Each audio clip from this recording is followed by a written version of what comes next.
Millionaire, shocked to see his ex as his fiancée's doctor, then spots a girl who looks just like him.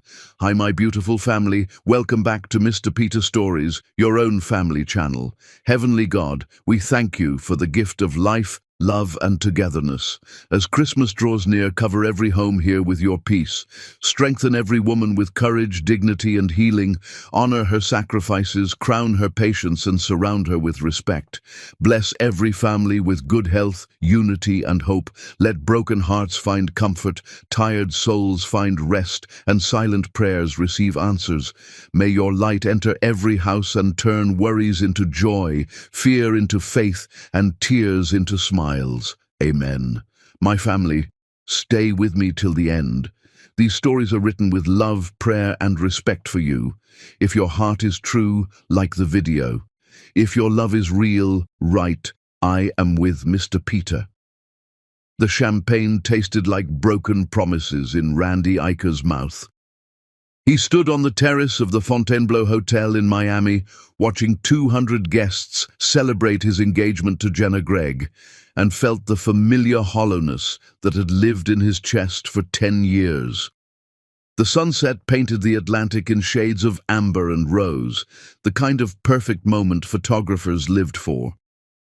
Jenna's family had spared no expense. Her father owned half the commercial real estate in South Florida, and this party was his way of marking territory, claiming Randy as one of their own. "To my beautiful daughter," Jenna's father boomed from the center of the crowd, raising his crystal flute high enough to catch the dying light. "And to Randy, who finally made an honest woman of her." Laughter rippled through the guests.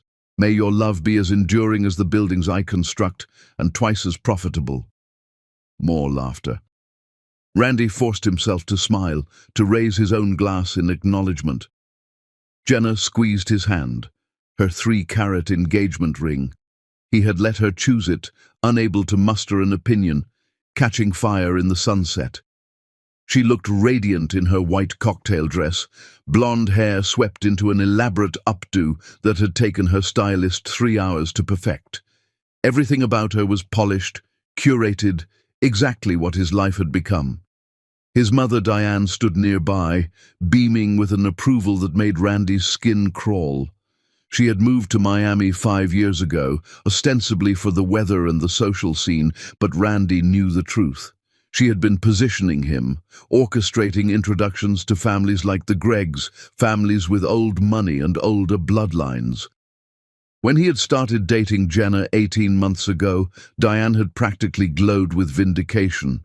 This should feel right, Randy thought, watching Jenna accept congratulations from her sorority sisters. This should feel like the culmination of everything I have worked for. Instead, it felt like a funeral for a life he had lost a decade ago. Jenna stepped forward to give her own toast, and the crowd quieted with practiced precision. She had that effect on people, command without effort, grace without trying. "I never believed in fairy tales," she began, her voice carrying over the sound of waves breaking against the shore below. "I thought love was something you built like a business plan, with clear objectives and measurable outcomes." Polite laughter. "But then I met Randy, and I realized that the best partnerships are both practical and passionate. We complement each other perfectly. He brings the vision, I bring the execution. Together, we will build something that—" She stopped mid-sentence. Her champagne glass slipped from her fingers, shattering on the Italian marble terrace in an explosion of crystal and foam. Her face went chalk white, then grey. Her knees buckled. "Jenna?" Randy caught her before she hit the ground, his training from a long-ago CPR certification kicking in automatically. "I can't—" Her voice came out thin and reedy, like paper tearing. "I can't breathe." The crowd erupted. Women screamed. Men shouted conflicting advice. Jenna's mother pushed through the crowd, her face a mask of maternal panic. Randy lowered Jenna to the ground, checking her pulse, fast and thready, tilting her head back to keep her airway clear. She was conscious but disoriented, her pupils dilated, skin clammy to the touch. Someone call 911, Jenna's father roared, his phone already in his hand. No, Randy said, his voice cutting through the chaos with unexpected authority.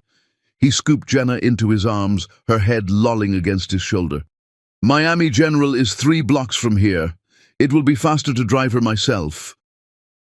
He was already moving toward the valet stand, muscle memory guiding him through the crowd of stunned guests. He had chosen the Fontainebleau specifically for its proximity to Miami General, the best hospital in the city, rated #1 in emergency care. Insurance.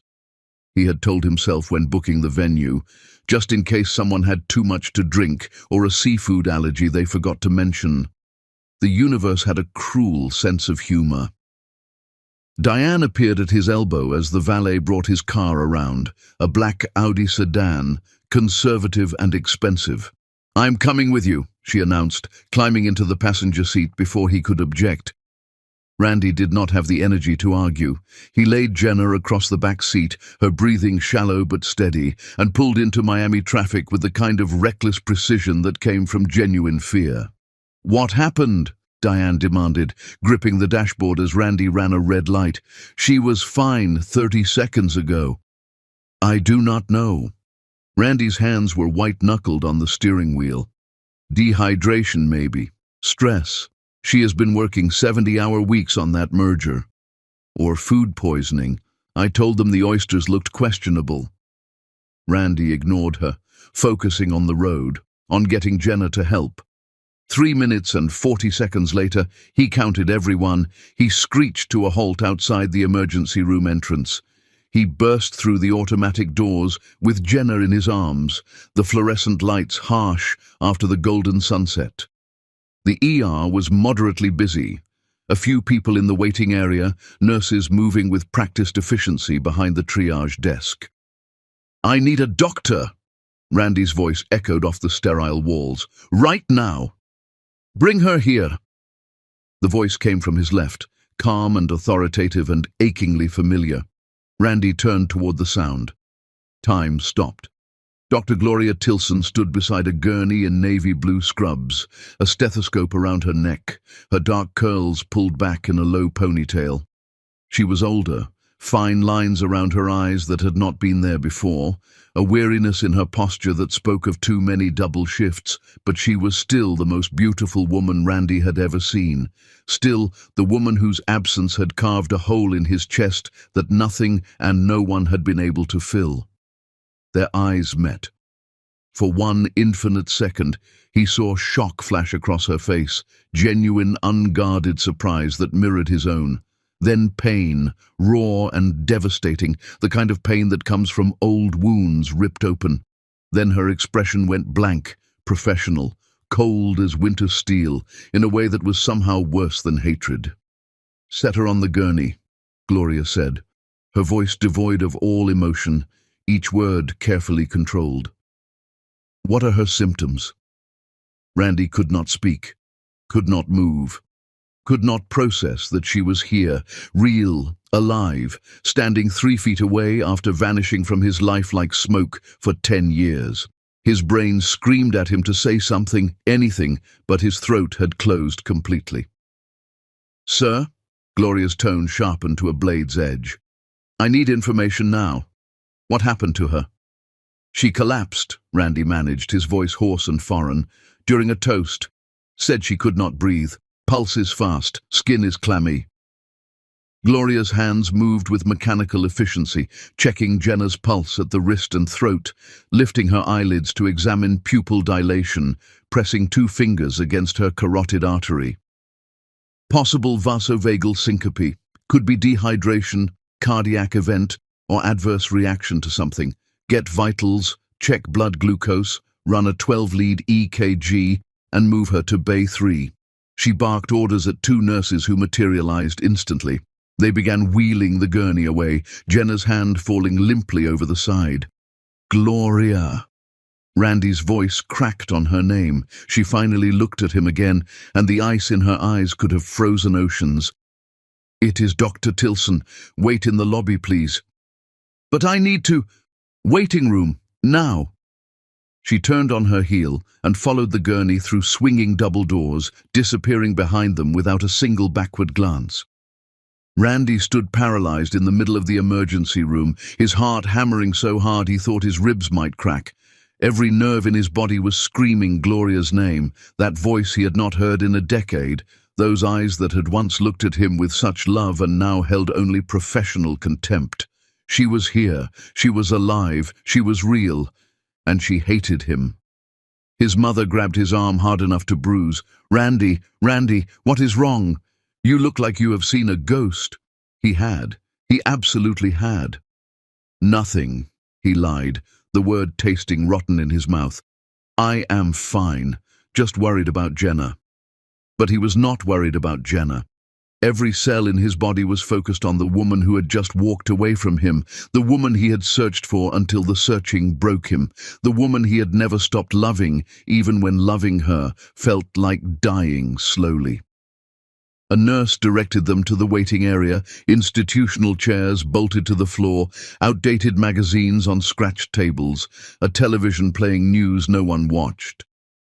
Randy sank into a chair that smelled faintly of disinfectant and despair. His mother sat beside him, talking about something, calling Jenna's family, staying calm, being supportive, but Randy heard nothing over the roar of blood in his ears. Gloria. Gloria was here. Gloria was alive. Gloria was a doctor.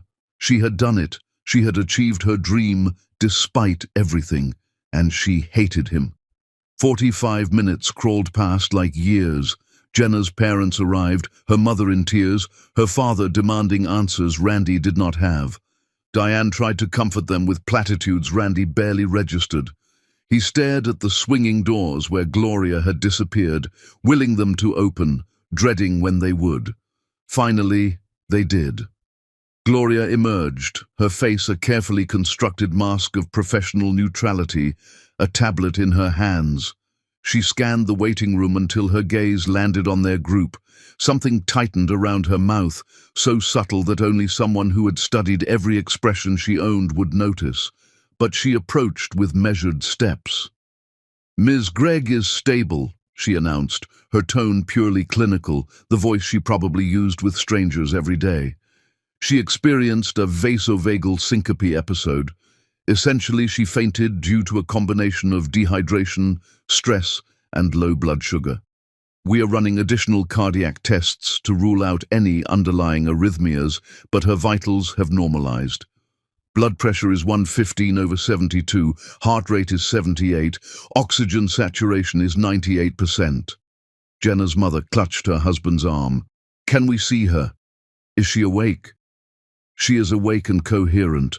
Family can see her, but only 2 visitors at a time, and only for 5 minutes. She needs rest."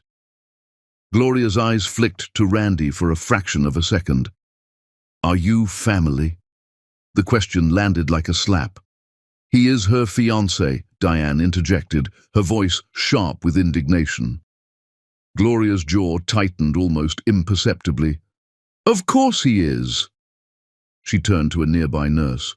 "Show them to Bay 3, 5 minutes maximum." She started to walk away. Randy stood abruptly, his chair scraping loudly against linoleum. "Dr. Tilson, could I speak with you privately for just a moment?" "No."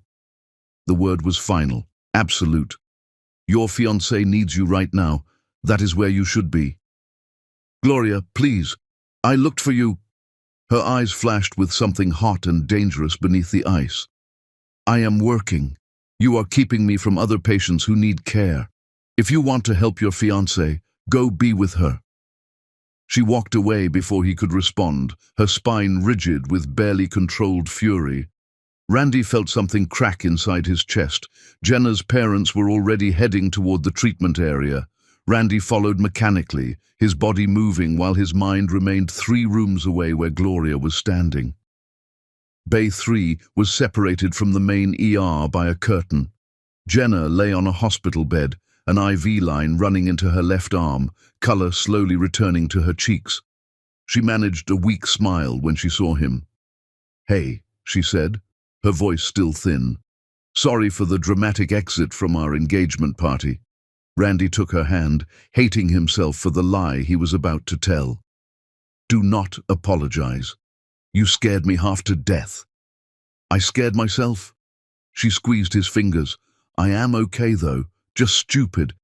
I skipped lunch because of the dress fitting, and I have been running on coffee and anxiety for 3 days. You need to take better care of yourself. I know. Her eyes searched his face. Randy, are you okay? You look like you have seen a ghost. The accuracy of her words made him flinch. I am fine, just worried about you. But he was not fine. He was shattering into pieces, held together only by the thinnest veneer of social obligation. The nurse ushered them back to the waiting room after exactly 5 minutes. Randy's feet carried him on autopilot while his mind raced with impossible questions. How was Gloria here? How long had she been in Miami? Why had she never contacted him? He excused himself to find a bathroom, another lie, and went looking for Gloria instead. He found her at the nurse's station, writing notes in a patient chart with fierce concentration. 2 other nurses worked nearby, but Randy did not care about an audience anymore. Gloria, please, we need to talk. She did not look up from her chart. No, we do not. I searched for you. For 8 months, I hired investigators. I called everyone we knew. Her pen stopped moving. Not hard enough. The 2 words gutted him. Gloria. Now she looked at him, and the fury in her eyes nearly knocked him backward. You have a fiancé in that treatment bay who needs you. That is where you should be, not here, not bothering me, never bothering me again. I need to understand what happened. What happened is that you believed I was a thief instead of the woman who loved you. What happened is that you chose your mother's lies over me. What happened is that you gave up looking and moved on with your life while I... She stopped herself, visibly regaining control. It does not matter anymore. It was 10 years ago. It matters to me. Well, it does not matter to me. You are engaged. I am working. This conversation is over. She gathered her files and walked away, her white coat billowing behind her. Randy leaned against the nurse's station, his hands shaking, his vision blurring. Through the window of the staff break room, he saw movement. A young girl sitting at a table, doing homework with intense concentration. She could not have been more than 9 or 10 years old.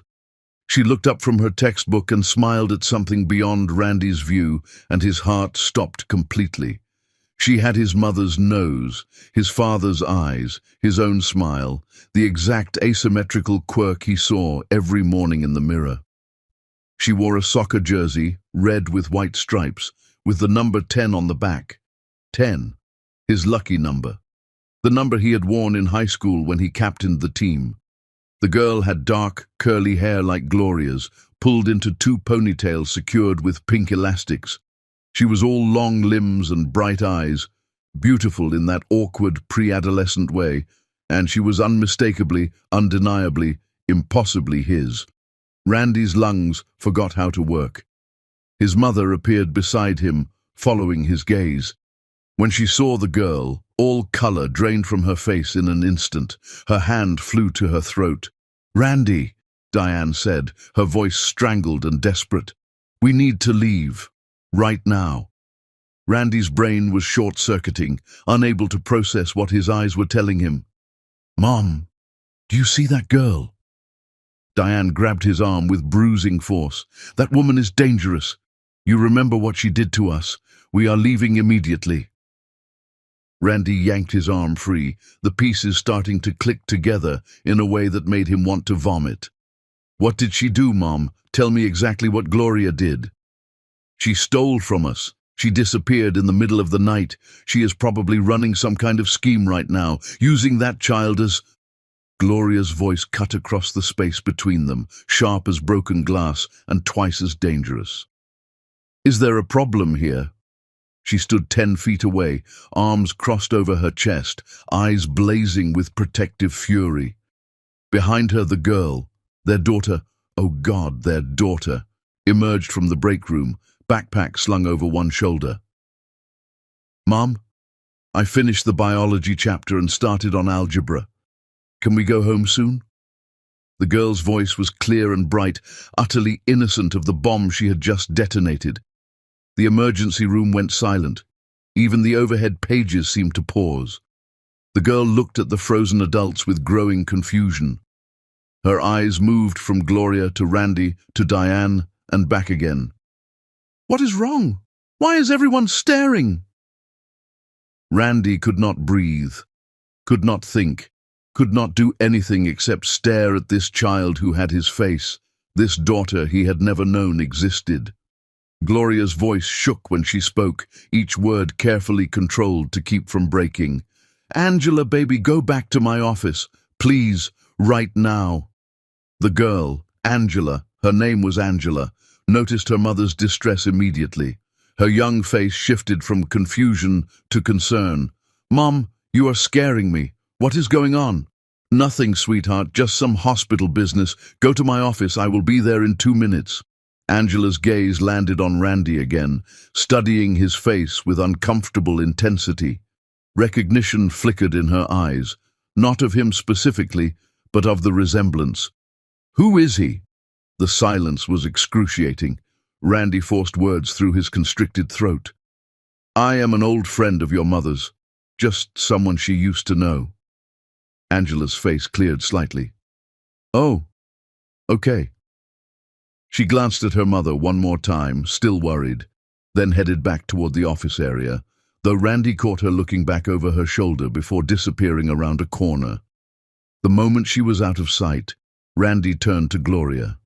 His voice came out raw, desperate, barely human. "Is she mine?" Gloria's eyes filled with tears that she blinked away furiously. "You do not get to ask me that." "Is she mine?" He was shaking now, his entire world tilting violently off its axis. "Yes." The word was barely a whisper, carried on a breath that sounded like it hurt. "Angela is your daughter. Are you satisfied now?" Diane stepped forward, her voice shrill with panic. "She is lying, Randy. It is just another manipulation, another scheme to get money from you." Gloria laughed, and it was the most terrible sound Randy had ever heard. "You destroyed us. You stole 10 years from that little girl, and you are still standing here lying to his face like you have any moral authority left." Randy's head whipped toward his mother. "What is she talking about?" "Nothing. She is confused, trying to rewrite history to make herself look—" "The prenup, Randy." Gloria's voice was ice and fire simultaneously. "The one on your company letterhead that called me a financial liability, the one that said our baby would have limited parental access to protect company assets, the one your mother showed me the night I left. Ring any bells?" Randy felt the ground disappear beneath his feet. "What prenup? I never wrote any—" He stopped. His mother's face had gone grey, guilt written in every line, in every micro-expression she could not quite control. Gloria was already walking away, her shoulders shaking with what might have been laughter or sobs. She collected Angela from down the hall, wrapped a protective arm around her, and headed for what must have been a staff exit. Randy watched his daughter, disappear into the Miami night with her mother, and understood with terrible, crystalline clarity that his mother had destroyed everything that mattered. "What did you do?" he whispered. Diane said nothing, but her silence was a confession that would haunt him for the rest of his life. Chapter 2. The Mother's Crimes. Randy followed his mother to the parking garage in absolute silence. His mind could not process what had just happened, could not reconcile the image of that little girl. Angela, her name was Angela, and she had his smile, with the lie he had believed like gospel for 10 years. The lie that Gloria had stolen from them and vanished like a criminal running from justice, leaving him with nothing but questions and a hole in his chest that never quite healed. The lie his mother had fed him with such conviction that he had eventually stopped questioning it. Diane walked quickly toward her Mercedes, her designer heels clicking an erratic rhythm on concrete that echoed off the garage walls. Randy grabbed her arm and spun her around with more force than he intended. What prenup? His voice bounced off concrete and steel, returning to him from all directions. Randy, this is absolutely not the time or the place for this conversation. What? Did you do? Each word was its own sentence, bitten off and spat out. Diane tried to pull her arm free, but Randy's grip was iron. Her carefully constructed composure began to crack at the edges. I protected you. That is what mothers do. That is what I have always done. Protected me from what? From the woman I loved, from my own child, from a catastrophic mistake that would have ruined your entire life. Diane's voice rose, echoing across the empty garage. She was going to trap you with a baby. She was a nobody, Randy.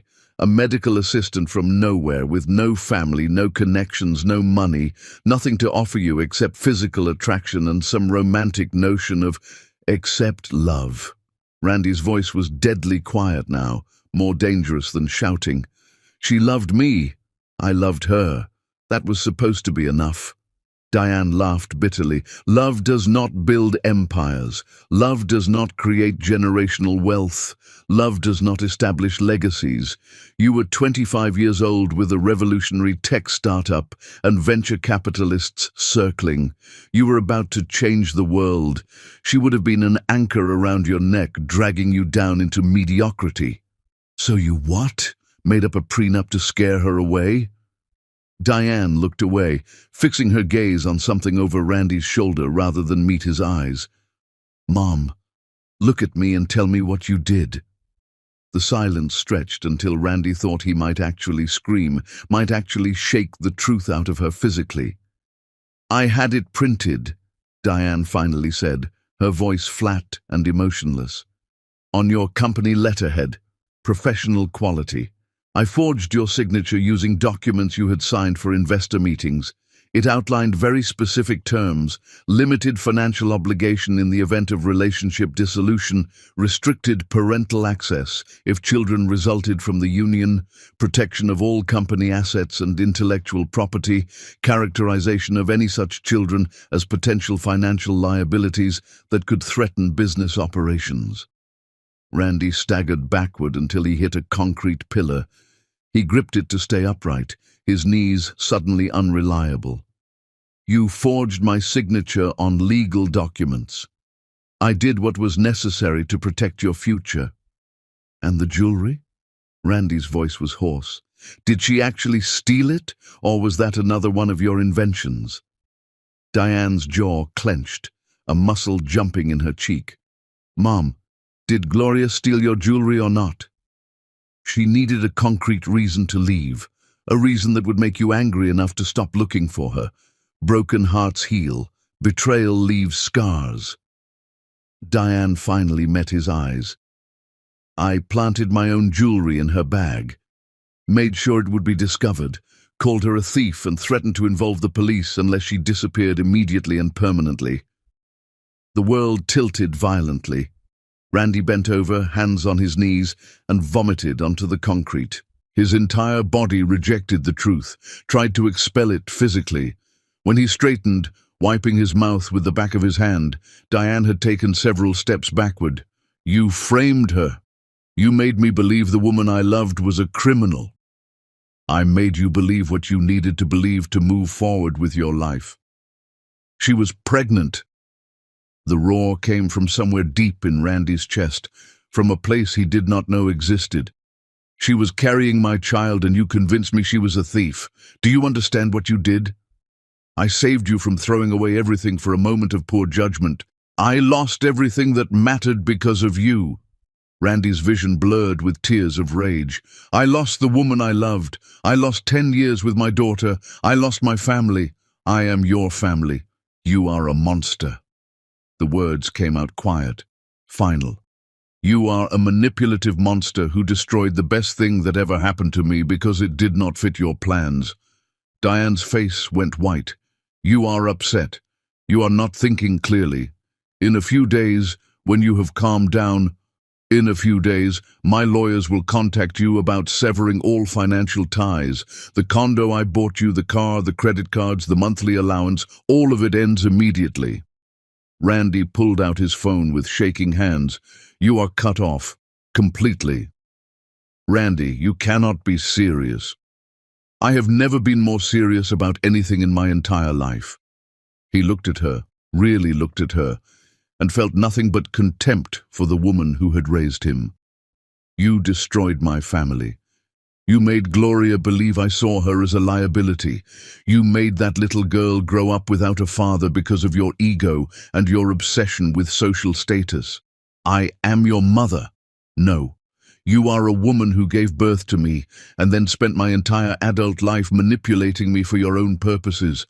That does not make you my mother. That makes you a narcissist who sees her children as extensions of herself rather than human beings with their own lives." Randy started walking toward his car, but Diane grabbed his arm. "Please, Randy, please, I did this for you. Everything I have ever done has been for you, to give you the best life possible, to make sure you would never struggle like your father and I did when we were young." Randy gently but firmly removed her hand. "You did this for yourself, to live vicariously through my success, because you never had your own, and now you have nothing. Congratulations." He got into his car. Diane stood in the parking garage, illuminated by harsh fluorescent lights, looking suddenly old and small and lost. Part of Randy felt something that might have been pity. Most of him felt nothing at all. He drove back to the Fontainebleau on autopilot, his hands steady on the wheel, while his mind fragmented into 1,000 pieces. Jenna. He had completely forgotten about Jenna. The hotel was chaos when he returned. Guests lingering, asking questions, spreading rumors. Jenna had been taken by ambulance after all, hotel liability concerns, and was being kept overnight for observation at Miami General, different wing from the ER, different world from where Gloria worked. Randy found Jenna's parents in the hotel lobby. They were concerned but calm, the crisis having passed. "She is doing much better," Jenna's mother reported. "Resting comfortably. They will discharge her in the morning after one more round of tests." "I should go see her," Randy said automatically. Jenna's father put a hand on his shoulder. "She is sleeping now. Doctor's orders. Besides, you look like you need sleep yourself. Get some rest. Visit her first thing tomorrow." Randy nodded gratefully and escaped to his suite before anyone could ask questions he could not answer. Alone in the obscenely large room that overlooked the ocean, Randy pulled out his wallet. Tucked behind his credit cards, protected by a plastic sleeve he had bought specifically for this purpose, was a photograph he had carried for 10 years. Gloria, at 22, laughing on a beach, her hair wild in the wind, wearing an old t-shirt and cut-off shorts, barefoot in the sand. Joy radiated from every inch of her. Randy had taken that photo on the most perfect day of his life, the day he realized he wanted to spend the rest of his existence making her laugh exactly like that. He had planned to propose the following week, had bought a ring, simple and elegant because Gloria hated ostentation, had planned a quiet dinner at their favorite restaurant, nothing flashy, just them and a promise of forever. Then she had disappeared, and his mother had explained why, and Randy's world had turned to ash. He remembered the months after Gloria vanished, the frantic searching, the calls to hospitals and police stations, the private investigator who found nothing but dead ends. Gloria had apparently deleted every social media account, changed her phone number, moved to a different state. California, the investigator eventually discovered, but by then the trail was cold. She had gone by a different name for years, Marie Tilson instead of Gloria, her middle name, a name that would not ping any searches Randy conducted. He had looked. God, he had looked. But not hard enough, not long enough. Eventually, the grief had calcified into anger at Gloria for leaving, at himself for not being enough to make her stay, at the universe for being so fundamentally unfair. And through it all, his mother had been there, supportive, understanding, reinforcing the narrative that Gloria had never really loved him, that she had been using him all along, that he was better off without her. All lies. Every single word. Randy pressed the photograph to his chest and cried. He cried for the years he had lost, for the daughter he had never known, for the woman he had failed to fight for when fighting was what she needed most. He cried until his throat was raw and his eyes were swollen and there were no more tears left in his body. When the sun came up over the Atlantic, Randy made 4 phone calls. First, to his lawyer. He wanted his mother cut off completely, financially, legally, emotionally. Wanted it documented and ironclad. No loopholes. Second, to his real estate agent. His Manhattan penthouse went on the market immediately. He wanted out of New York, wanted away from everything that reminded him of the life he had built on lies. Third, to his business partner. Randy was moving to Miami permanently, would work remotely, non-negotiable. Fourth, to the hospital. He needed to speak with Gloria Tilson. They told him she was not scheduled to work for 2 days. They could not give out personal information. Randy thanked them and hung up. He had spent 10 years believing a lie that his mother had constructed with surgical precision. He would spend the rest of his life making up for it. If Gloria would let him, if his daughter would let him, if he could figure out how to rebuild a family he had destroyed through ignorance and cowardice. Chapter 3. The Fortress She Built. 3 days after the emergency room encounter, Randy stood outside a modest apartment building in a quiet Miami neighborhood and questioned every decision that had led him to this moment. He had gotten Gloria's address through connections that were questionably ethical at best. A favor called in from someone in hospital administration who owed him money. Showing up unannounced was invasive, possibly cruel, definitely desperate. But Gloria would not answer the 7 calls he had made to the hospital, would not respond to the 3 letters he had sent to her attention in the ER. He was running out of options and patience with himself.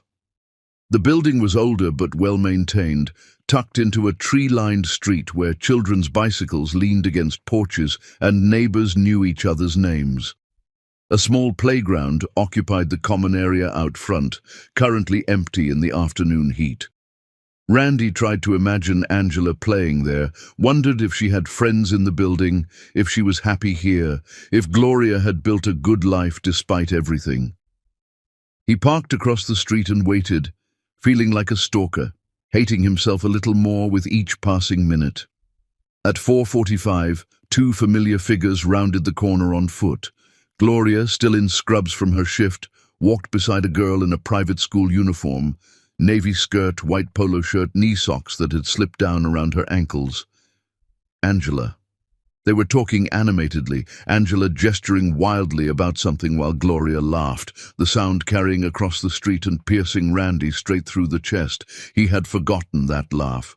No, he had not forgotten it. He had buried it, locked it away in the place where he kept all the pieces of Gloria that hurt too much to remember. Angela's backpack was covered in pins and patches.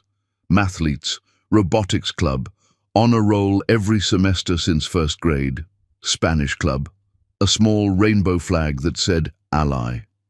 His daughter was brilliant and accomplished, and probably more interesting than anyone Randy had met in a decade of networking with tech innovators.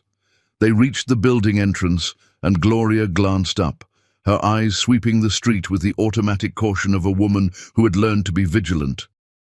Her gaze landed on Randy's car, and her entire body went rigid. She said something to Angela, who looked over curiously. Gloria's hand went to Angela's shoulder, protective, prepared to intervene. They both went inside, and Randy counted to 300 before following. He knocked on apartment 3C with a hand that would not quite stop shaking. Gloria opened the door, and the fury in her eyes could have melted titanium. "Are you stalking us now?" Her voice was low, dangerous, vibrating with barely restrained rage. "Is that what this is?" "I know this looks bad." "You think?" She stepped into the hallway and pulled the door mostly closed behind her, keeping Angela out of sight. "How did you get my address? Does it matter?" It matters that you think you have the right to show up at my home unannounced after 10 years of silence. It matters that you are violating my privacy and my daughter's safety because you decided you suddenly want to be involved. Our daughter. Gloria's jaw clenched. Do not do that. Do not pull the biology card when you were not there for any of it. When you were building your company and going to galas while I was putting together a crib I bought second-hand and figuring out how to breastfeed while studying for medical boards. Randy flinched. I know what my mother did. All of it. The fake prenup, the forged signature, the planted jewelry, the threats about your medical school applications. I know everything. Gloria's anger faltered for just a fraction of a second before reconstructing itself even stronger. Congratulations, you figured out what I lived through a decade too late. I need to talk to you, please. Give me 10 minutes. Why? So you can feel better about yourself? So you can apologize and move on with your perfect life and your perfect fiancé? My life is not perfect. It has not been perfect since the day you left.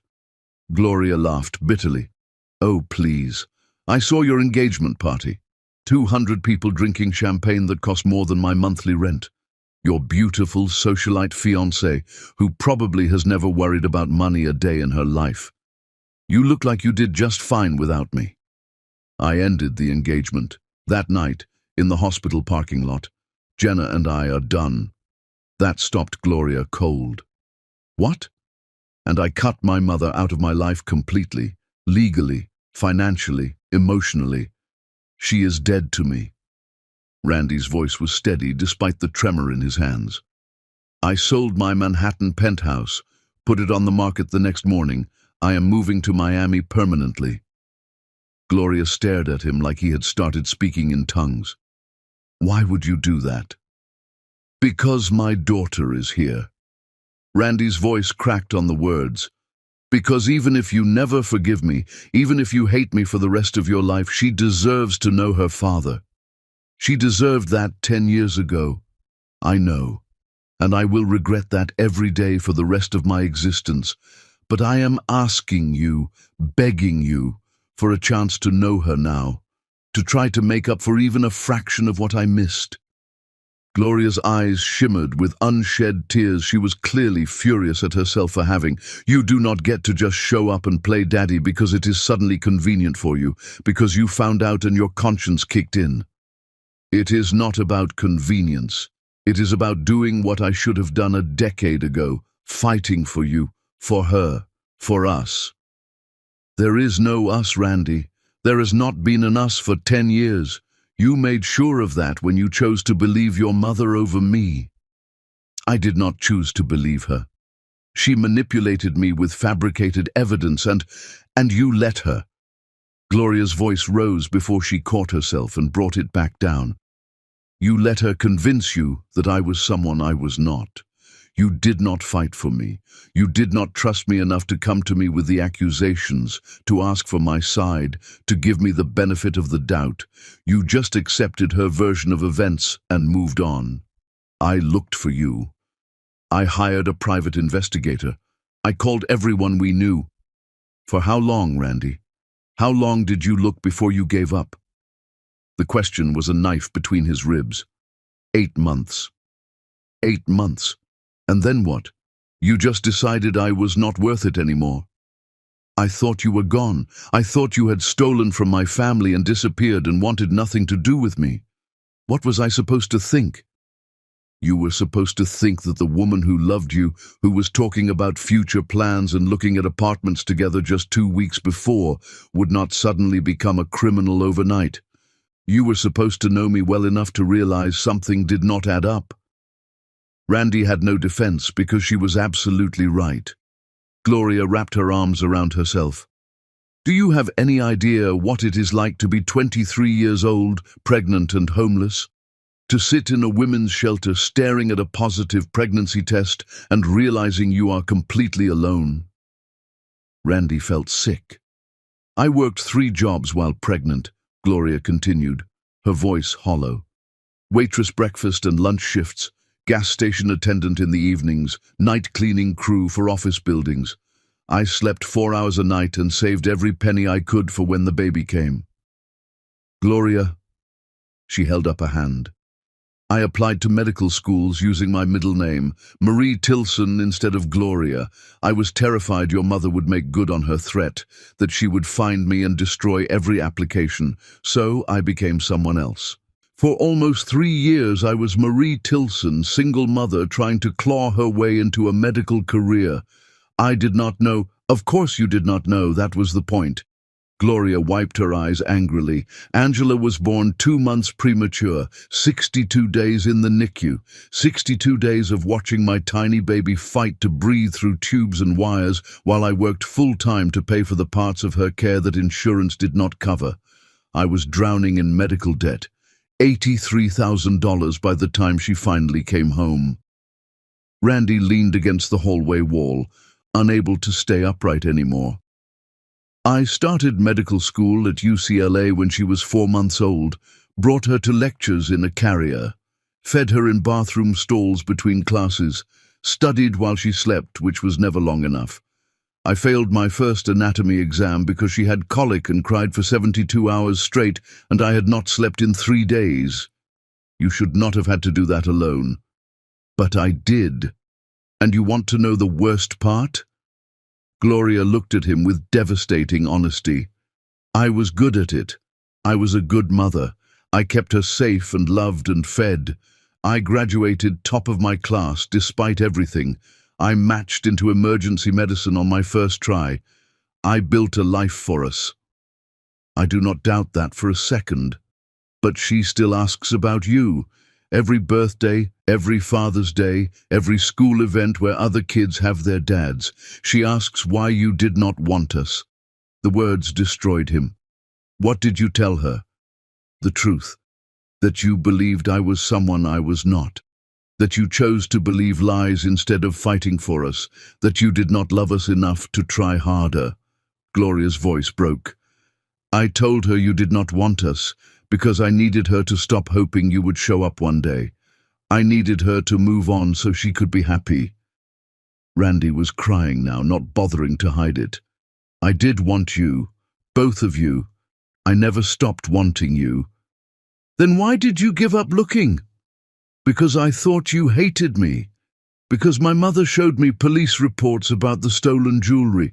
Because every lead went nowhere and every day without you hurt more than the last. Because I was weak and stupid, and I let her convince me that moving on was the healthy thing to do. Well, congratulations. You moved on. You built your empire. You found someone else. You were living your best life while I was explaining to our daughter why her father did not care enough to be there. Randy slid down the wall until he was sitting on the hallway floor.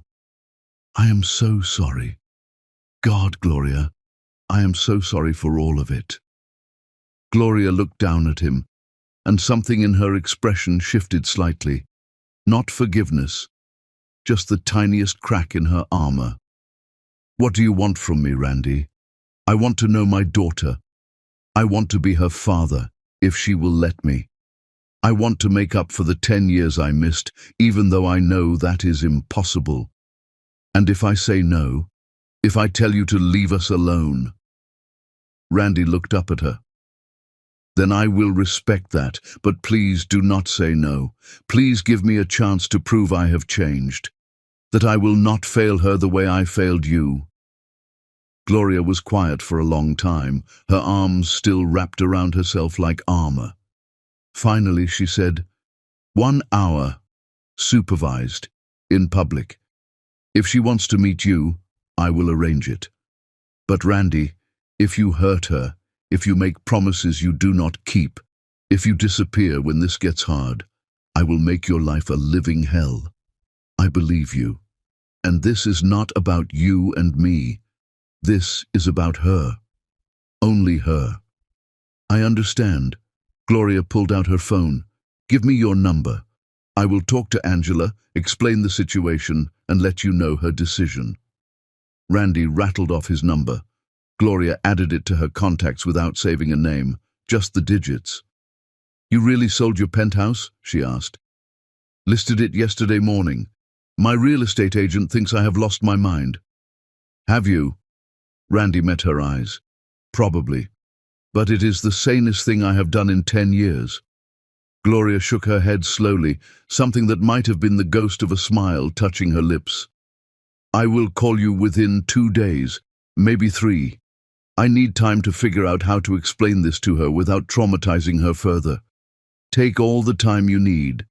And Randy, if you change your mind, if you decide this is too hard or too complicated or too much responsibility, tell me now. Do not drag her through this just to bail later. I am not going to bail, ever. I swear on everything I have.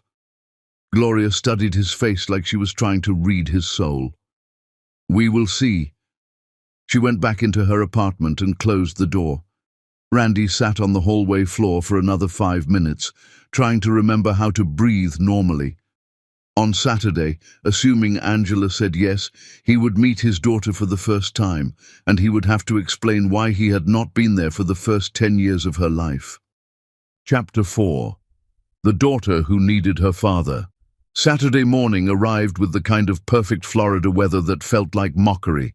Cloudless sky, gentle breeze, temperature just comfortable enough to make Randy acutely aware of his own sweating. He had not slept.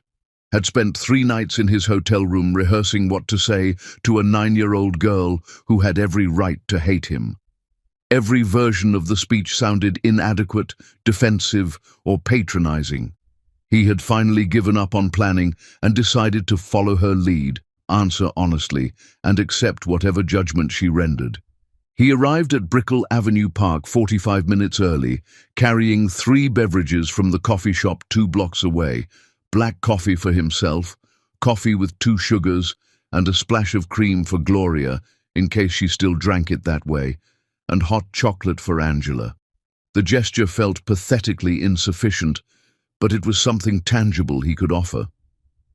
At exactly 10 o'clock, Gloria appeared with Angela. Randy's heart stopped and restarted in a new rhythm.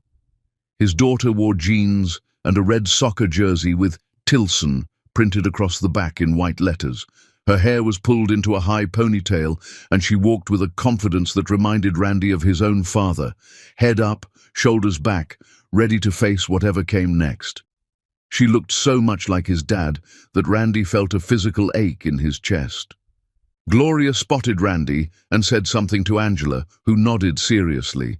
They approached together, Gloria's hand on Angela's shoulder in a gesture that was equal parts supportive and protective. Angela, Gloria said carefully, her voice neutral, this is Randy Eicher. We knew each other a long time ago, before you were born.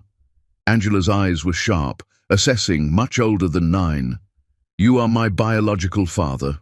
Not dad, not father, biological father. The clinical term created distance, established boundaries. This child had been taught to protect herself. Randy swallowed hard. Yes, I am. Why are you here now? The question was direct, unflinching, delivered with the kind of brutal honesty that children excel at before society teaches them to soften the truth. Because I did not know about you until last week, Randy said, abandoning all his rehearsed speeches in favor of raw truth. And the moment I found out you existed, nothing could have kept me away. Why did you not know? Randy glanced at Gloria, who gave him a slight nod. Permission to be honest. My mother lied to me about your mom. She told me things that were not true, and I believed her instead of fighting harder to find out what really happened. That was my fault. I should have tried harder. I should have never stopped looking. Angela crossed her arms, the gesture so reminiscent of Gloria that Randy almost smiled despite the circumstances. Mom says you thought she was a thief. I did. My mother planted evidence to make me believe that. But I still should not have accepted it so easily. I should have known your mom better than that. But you did not. The accusation landed like a physical blow. No, I did not. And that is the worst mistake I have ever made in my entire life. Angela tilted her head, studying him with uncomfortable intensity. Mom says you are rich now. I have money, yes. Did you think about us? When you were getting rich? Randy's throat closed. I thought about your mother every single day, wondered where she was, if she was okay, if she was happy. But I did not know you existed, so I did not think about you specifically. If I had known, if I had any idea, you would have what? Angela interrupted. Dropped everything to come find us? Yes, in a heartbeat. Angela was quiet for a moment, processing. Then, I am good at math. Are you good at math? The subject change was abrupt, clearly a test to see how he would handle her redirecting the conversation. Randy followed her lead. I am decent at it, not nearly as good as I would need to be to keep up with you, I bet. Your backpack says you are on the mathletes team. I won regionals last year, placed third in the state competition. Pride bloomed in Randy's chest, immediate and overwhelming. That is incredible. I also play soccer, left wing. I scored 12 goals this season. 12? That is outstanding. Do you play soccer? I did, in high school. I was terrible at it, but I loved it anyway. Angela almost smiled. Almost. What position? Midfielder. I was better at passing than scoring. That is an important position. Coach says midfielders are the heart of the team. They see the whole field. Your coach sounds smart. Silence settled between them, not quite comfortable but not hostile either. Gloria watched from a bench 15 feet away, giving them space but ready to intervene if needed. Can we sit? Randy gestured to a different bench. Angela looked to her mother for permission. Gloria nodded. They sat, leaving about 2 feet of space between them. Randy offered the hot chocolate. I brought you this. I did not know if you liked it. Angela took it carefully, examining it like it might contain a trap. I do. Thank you. You are welcome. She sipped the drink, then said quietly, I used to make up stories about you when I was little. Randy's heart cracked clean through. What kind of stories? That you were a spy on a secret mission, or an astronaut living on the International Space Station, or a doctor working in a remote village somewhere without phones. Angela stared at her cup. I told myself you had to be doing something really important. That is why you could not come home to us. Angela. But you were not doing anything important. You were just in New York. That is not even far away. 3-hour flight. Mom checked once when I asked. Randy had no defense because there was no defense to give. I wanted you at my 5th birthday party, Angela continued, her voice small now, younger than 9. I blew out the candles and wished for you to show up. Mom made a chocolate cake with strawberry frosting because it was my favorite. I wished so hard I thought maybe magic was real and you would walk through the door. Randy was crying openly now, not bothering to hide it. I did not know, I swear to you, if I had known. You would have what? Dropped everything to come to some kid's birthday party? Yes, without a second thought, without hesitation. Angela looked at him, tears welling in her own eyes. I do not believe you. I do not blame you. I have to earn your trust. How? By showing up, by being here, by proving that I mean what I say. Nothing will keep me away from you now.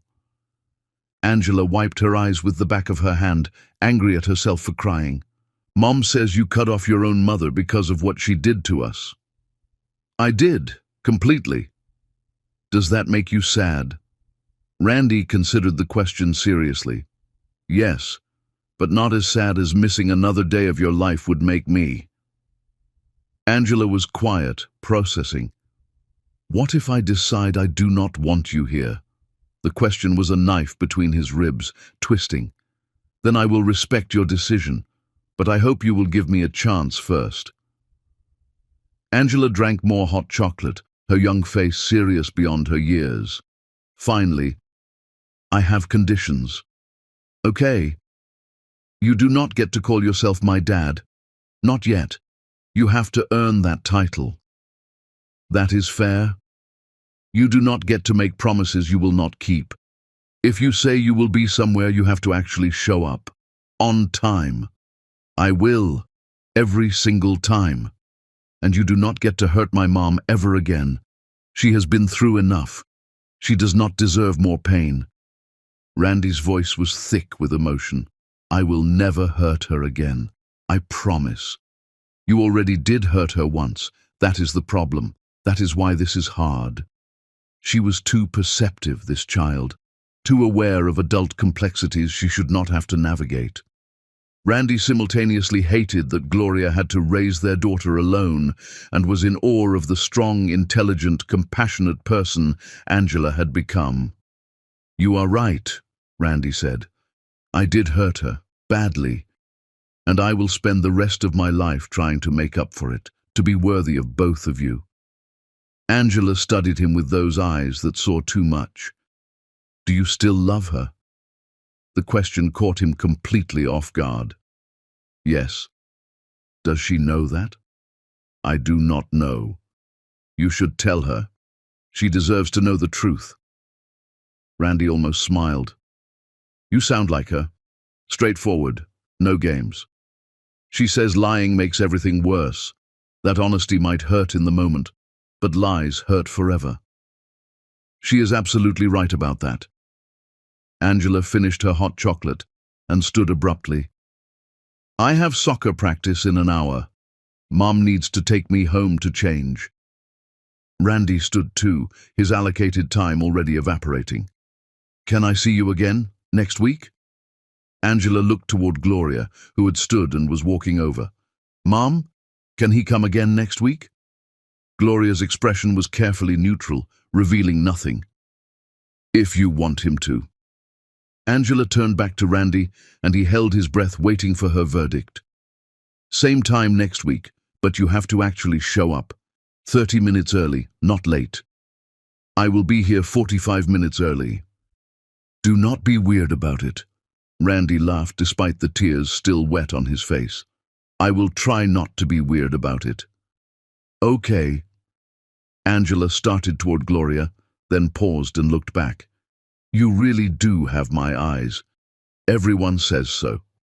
You have your mother's strength and courage.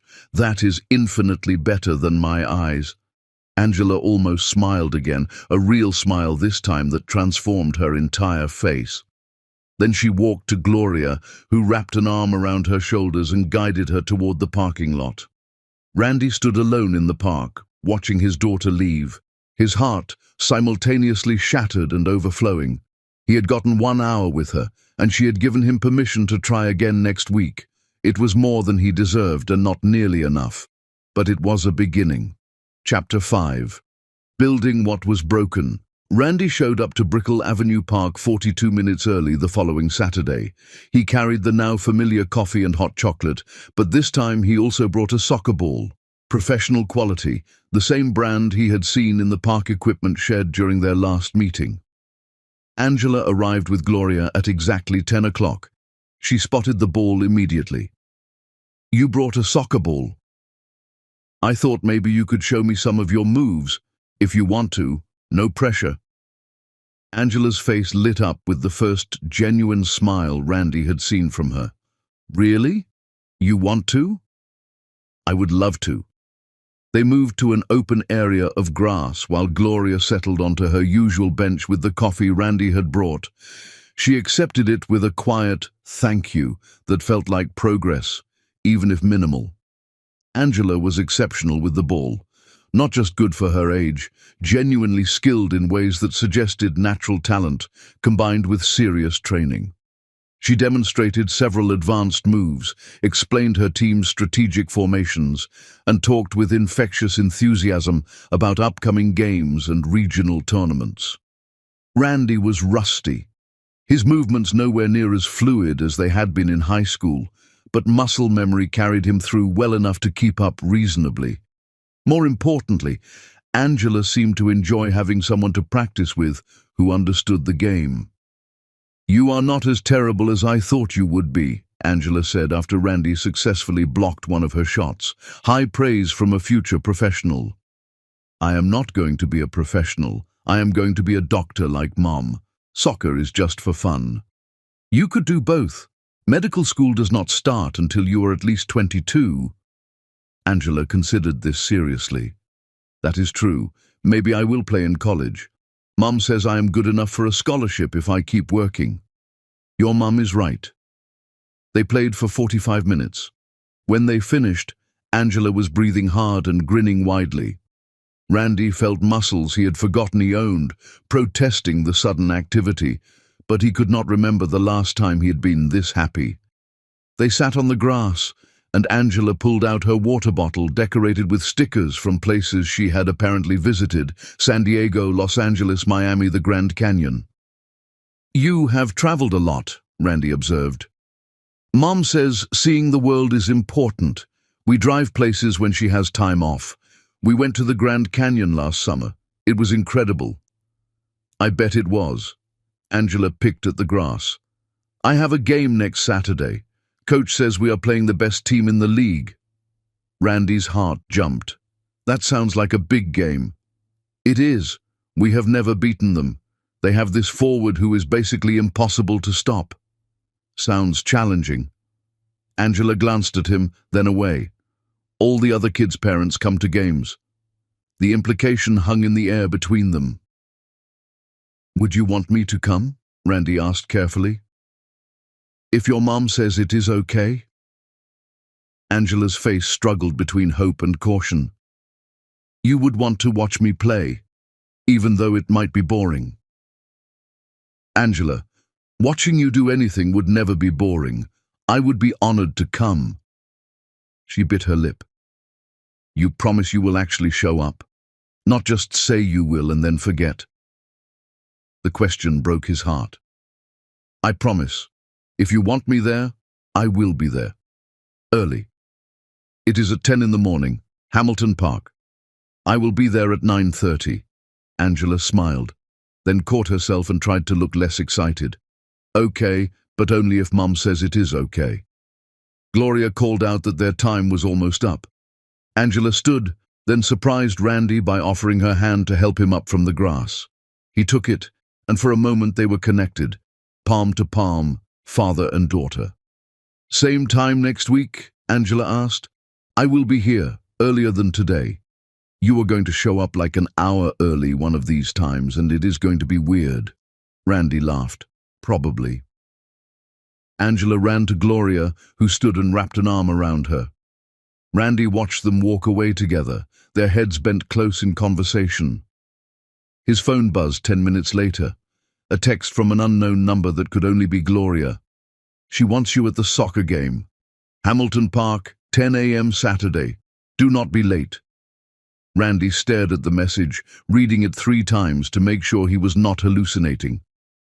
"I will be there at 9:30, he typed back. 3 dots appeared, disappeared, appeared again. Finally, 9:45 is fine. Do not be excessive. Randy smiled at his phone like an idiot. He spent the next week clearing his schedule, moving meetings, delegating tasks. His business partner called him at midnight on Wednesday. "Are you having a nervous breakdown?" his partner asked without preamble. "Because you are acting like someone having a nervous breakdown." "I am fine. You moved to Miami. You sold your penthouse. You are refusing meetings with investors. What is going on?" Randy looked out his hotel window at the Miami skyline. "I am getting my life back." "That is cryptic and unhelpful. I know. I will explain everything when I can. But right now, I need you to trust me." His partner sighed. "Fine. But if you start wearing crystals and talking about manifestation, I am staging an intervention." Saturday arrived. Randy showed up at Hamilton Park at 9:40, compromising between his instinct and Gloria's instructions. He bought a professional camera on Friday. If he was going to watch his daughter play, he wanted to capture every moment. Gloria and Angela were already there, Angela warming up with her team. Gloria did a visible double-take when she saw Randy. "You actually came." "I said I would." "People say a lot of things." Randy wanted to address that comment, to promise that he was not like people, but Angela spotted him and waved enthusiastically. He waved back, his chest tight with an emotion he could not quite name. "Can I sit with you?" Randy asked Gloria. She hesitated, then nodded toward the bleachers. "Sure." They sat, and Randy was acutely aware of her proximity, close enough that her perfume reached him, something floral he had never been able to identify but would recognize anywhere. Close enough that when she shifted, their shoulders nearly touched. "She has been talking about this game all week," Gloria said quietly. "Excited that you are coming, but also terrified you will change your mind." "I will not change my mind." Gloria looked at him. "We will see." The game started.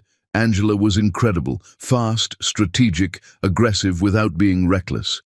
15 minutes in, she intercepted a pass, dribbled past 2 defenders, and scored with a perfectly placed shot to the far corner of the net.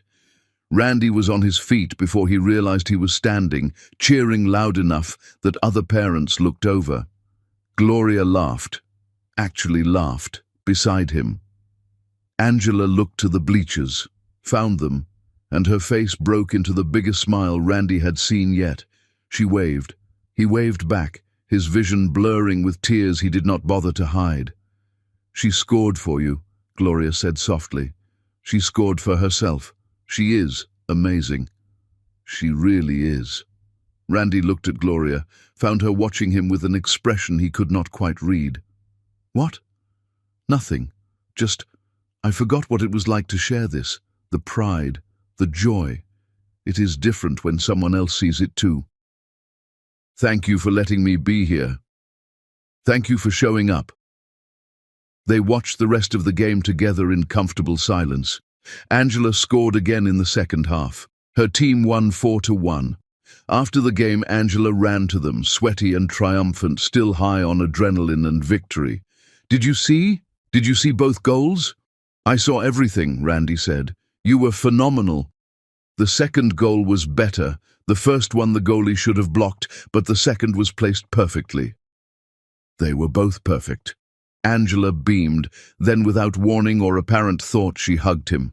It lasted maybe 3 seconds, but in those 3 seconds Randy felt something fundamental shift in his chest. A piece of himself he had not known was missing, clicking into place. When Angela pulled back, she looked almost surprised at herself. Gloria's eyes were wet with tears. She was blinking away rapidly. "Can we get ice cream?" Angela asked. "To celebrate?" Gloria started to say something, probably that they should go home, that Randy had fulfilled his obligation, but Randy spoke first. "Only if it is okay with your mum."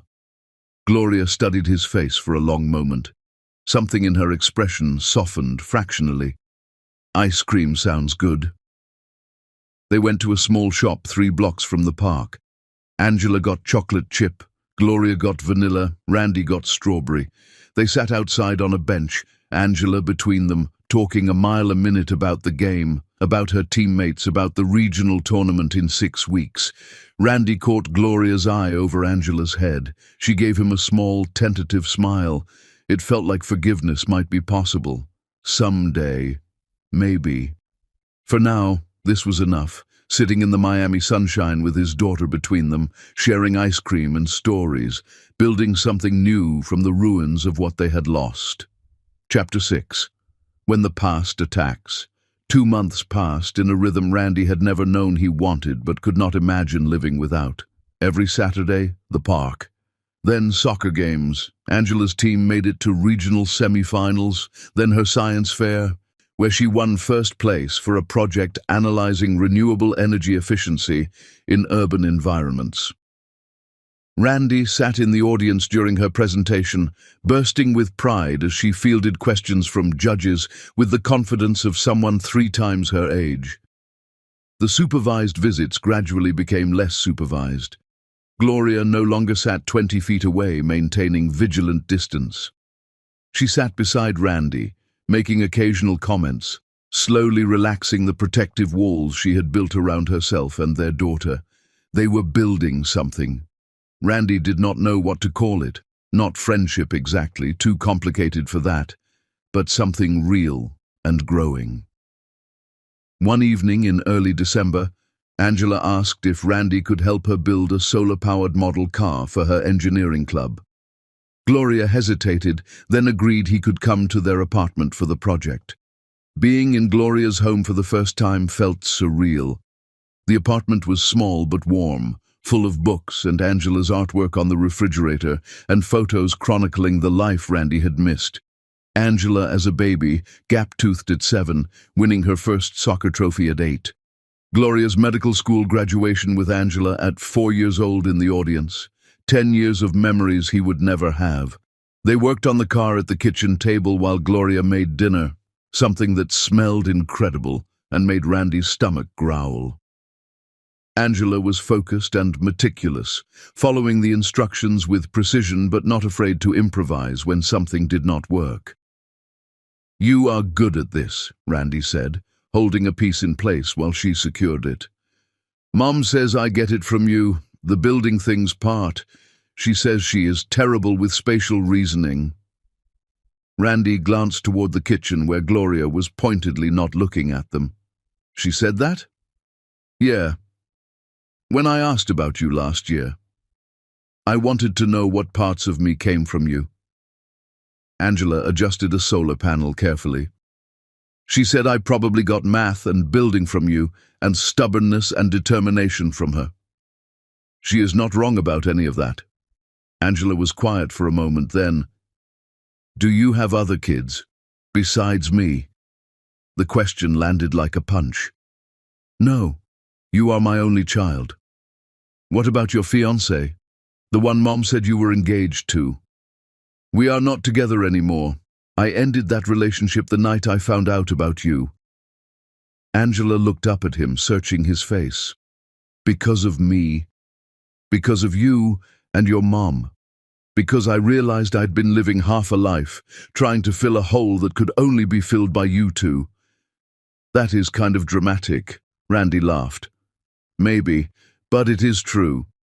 Angela went back to the model car. "I am glad you ended it. I did not like the idea of sharing you with someone else. Is that selfish?" "No, that is completely understandable." They worked in companionable silence for a while. The car started to take shape, and Angela's excitement grew with each piece they added. At dinner, Gloria had made chicken and rice with vegetables, perfectly seasoned. Angela talked about the upcoming school musical. She had auditioned for a role and was waiting to hear if she had been cast. "What show is it?" Randy asked. "Annie. I tried out for Molly, one of the orphans, not the lead or anything, but a real part." "When do you find out?" "Tomorrow. Mrs. Henderson is posting the cast list after school." Angela pushed rice around her plate. "I probably did not get it. There were a lot of good auditions." "I bet you were great," Randy said. "We will find out tomorrow." Angela looked between her parents. "Would you both come to the show, if I get a part?" Gloria's fork paused halfway to her mouth. Randy answered carefully, "I would love to come, if your mum thinks that is okay." Angela turned to Gloria with pleading eyes. "Mom?" Gloria set down her fork. "Of course I will come, baby. You know I always come to your performances. I mean both of you, together, sitting together." The implication hung in the air, that they were becoming something that could be described as together, that Angela was starting to see them as a unit rather than two separate people connected only by biology. Gloria looked at Randy, something complicated passing across her face. "If you want us both there, we will both be there." Angela smiled so wide it looked like it hurt. "Promise?" "Promise," Gloria and Randy said simultaneously. The next day, Angela got the part of Molly. She called Randy herself to tell him, breathless with excitement, and for the first time in 2 months she called him Dad instead of Randy. She corrected herself immediately. "Sorry, I meant Randy. I did not mean to." "Angela," Randy interrupted, his voice thick. "You can call me whatever feels right to you." Silence on the other end of the line. Then, really? Really? Okay, thanks, Dad. Randy sat in his new Miami townhouse. He had finally closed on a property and cried with joy. That Tuesday afternoon, everything exploded. Gloria called him, voice tight with panic Randy had not heard since the emergency room. "Randy, I need you at my apartment. Right now. What is wrong? Just come, please." He broke every speed limit getting there. Gloria opened the door before he could knock, her face pale, a legal document trembling in her hands. "What happened?" Randy asked, stepping inside. Gloria handed him the papers wordlessly. Diane Iker ver Gloria Tilson, petition for court-ordered grandparental visitation rights with minor child Angela Marie Tilson. Randy's vision went red.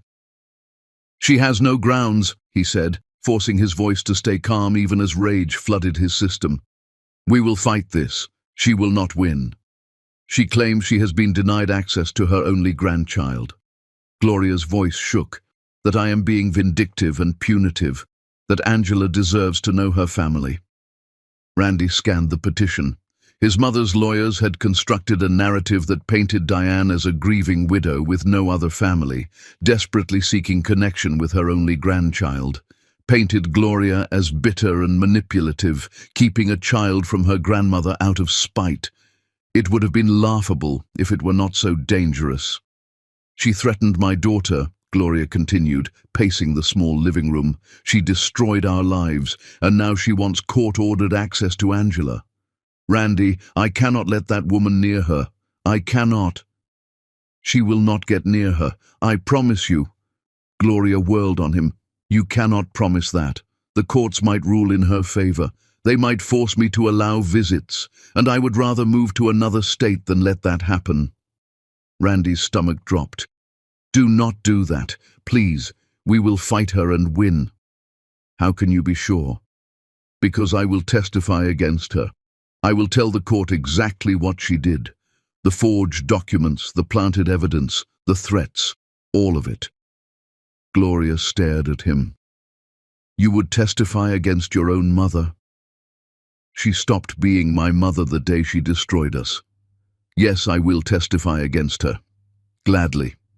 Gloria sank onto the couch, the fight draining out of her. "This is never going to end, is it? She is always going to find new ways to hurt us." Randy sat beside her, careful to maintain respectful distance. "This is the end. I promise. We end this now, permanently. I am scared. I know, so am I, but we are going to fight her together." Gloria looked at him, tears streaming down her face. "Together?" "Yes, you and me. We are in this together." Gloria nodded, wiping her eyes. "Okay, together." Randy called his lawyer that night. By morning they had a strategy.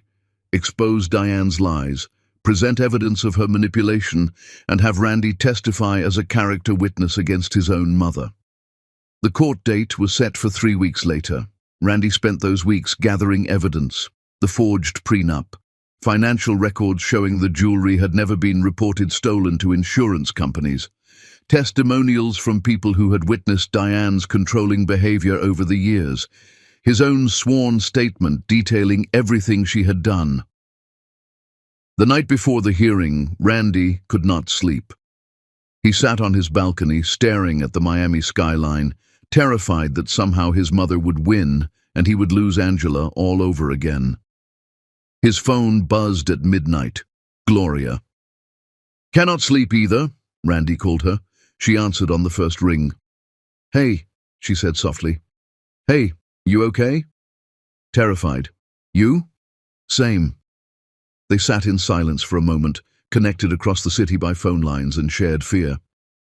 "Randy," Gloria said finally, "thank you for fighting for us, for standing against her.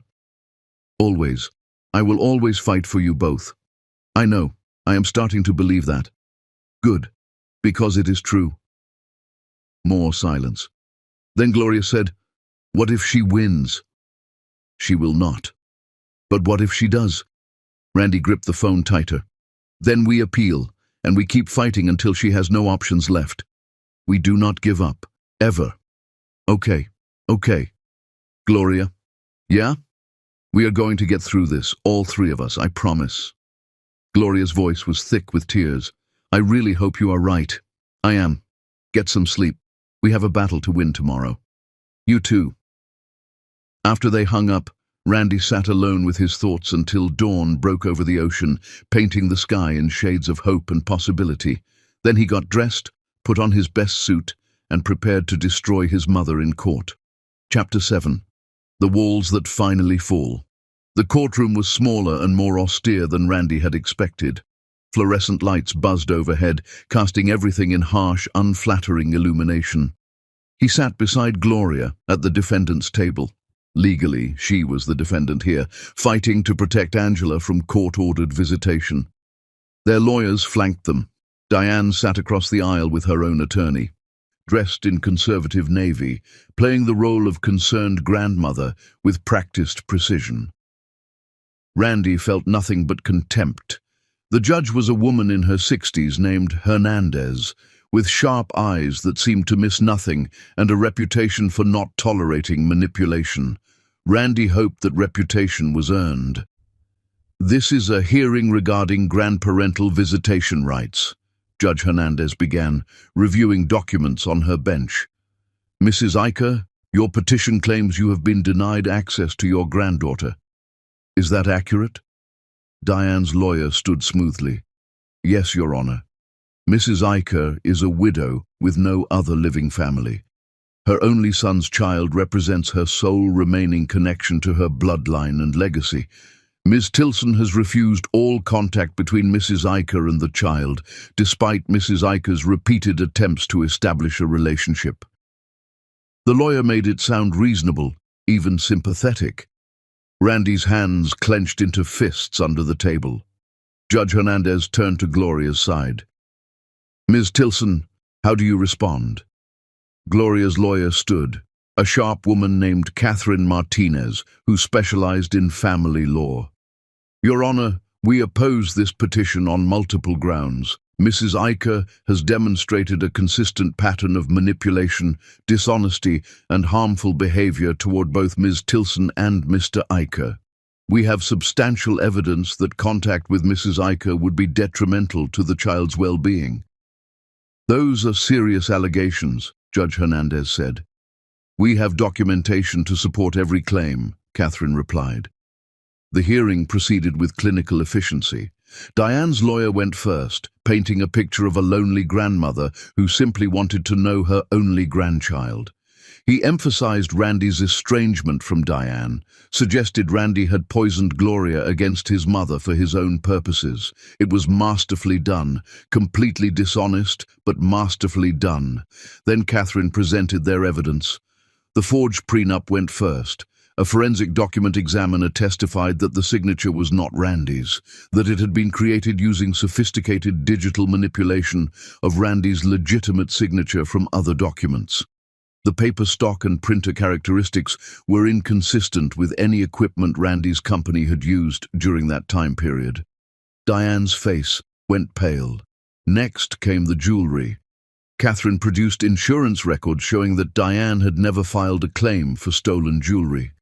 Police reports from 10 years ago revealed inconsistencies in Diane's statement, timestamps that did not align, details that changed between initial report and follow-up interview.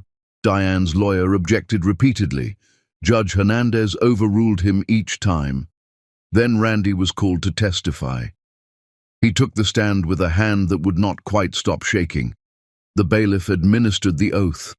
Randy swore to tell the truth, the whole truth. Nothing but the truth. He meant every word.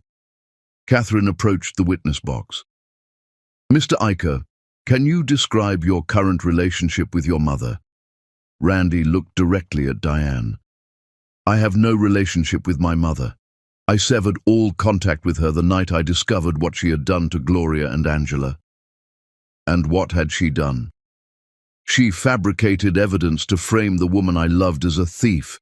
She forged legal documents to make Gloria believe I saw her as a financial liability who should be kept away from my assets. She threatened to destroy Gloria's medical career if Gloria told me about the pregnancy. She systematically lied to me for 10 years, maintaining the fiction that Gloria was a criminal who had stolen from our family and deserved to be abandoned. Diane's lawyer half rose from his seat. "Objection, Your Honor. This is inflammatory and—" "Overruled," Judge Hernandez said sharply. "This goes directly to the question of character. Continue, Mr. Iker." Randy's voice strengthened. "My mother could not accept that I loved someone she deemed beneath our social status. So she destroyed that relationship through calculated manipulation. She succeeded for 10 years. During that time, I built my company. I became successful by her standards.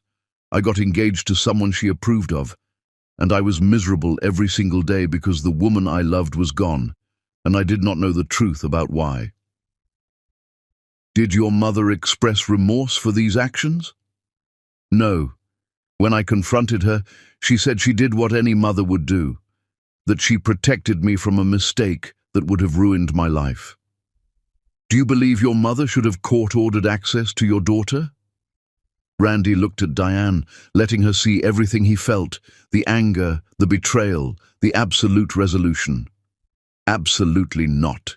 She is manipulative and dishonest. She would hurt Angela to maintain control over me. I will not allow that to happen. Even though severing contact means losing your only remaining family." Randy's voice did not waver. "I did not lose my family. I found it. Angela and Gloria are my family. My mother lost me the day she chose her pride and her social ambitions over my happiness and my future." Judge Hernandez made extensive notes. Diane sat frozen, her face a mask trying and failing to hide devastation. Catherine had a few more questions, establishing timeline and context. Then Diane's lawyer cross-examined, trying to suggest Randy was overstating things, that family disputes were complicated, that cutting off one's mother entirely was an extreme overreaction. Randy did not budge. "My mother created false legal documents and forged my signature. That is not a family dispute. That is fraud. My mother threatened to destroy an innocent woman's career. That is not complicated. That is abuse of power. I cut her off because she is toxic, and I will not expose my daughter to that toxicity." When Randy stepped down from the witness stand, he felt 10 pounds lighter. The judge asked a few clarifying questions of both lawyers, reviewed the evidence one more time, then addressed Diane directly. "Mrs. Iker, I have heard testimony that you fabricated evidence, forged legal documents, and threatened a young woman. Do you dispute these allegations?" Diane stood slowly, her lawyer placing a hand on her arm in warning. "Your Honor, I did what I thought was best for my son. I was protecting him from a relationship that is not what I asked." Judge Hernandez's voice was steel. "Did you forge documents and threaten Ms. Tilson, yes or no?" Diane's mouth opened and closed. Her lawyer whispered something urgent. Finally, she said quietly, "I believed I was acting in my son's best interests. So yes, you did these things." Diane's silence was answer enough. Judge Hernandez's expression hardened in a way that made Randy's heart soar with hope. "I am denying this petition. Furthermore, I am issuing a restraining order. Mrs. Iker, you are not to contact Ms. Tilson, Mr. Iker, or the minor child Angela Tilson through any means, directly or indirectly. No phone calls, no letters, no third-party messages. Violation will result in immediate contempt charges and possible arrest. Do you understand?" Diane swayed slightly. "Your Honor, please." "Do you understand the terms of this order?" "Yes," Diane whispered. "This hearing is concluded." The gavel came down with finality. Randy turned to Gloria, who had tears streaming down her face. They looked at each other, and without thinking, Randy pulled her into a hug. She stiffened for half a second, then melted into him, her hands fisting in the back of his jacket. "We won," he whispered into her hair. "We won," she repeated, voice muffled against his shoulder. They pulled apart when Catherine cleared her throat gently, but Gloria's hand found Randy's and squeezed hard. Diane stood, gathering her things with mechanical movements. As she passed their table, she stopped and looked at Randy. "You will regret this. She will leave you again. She will take everything and disappear, and you will have no one." Randy met her eyes steadily. "Goodbye, Mother."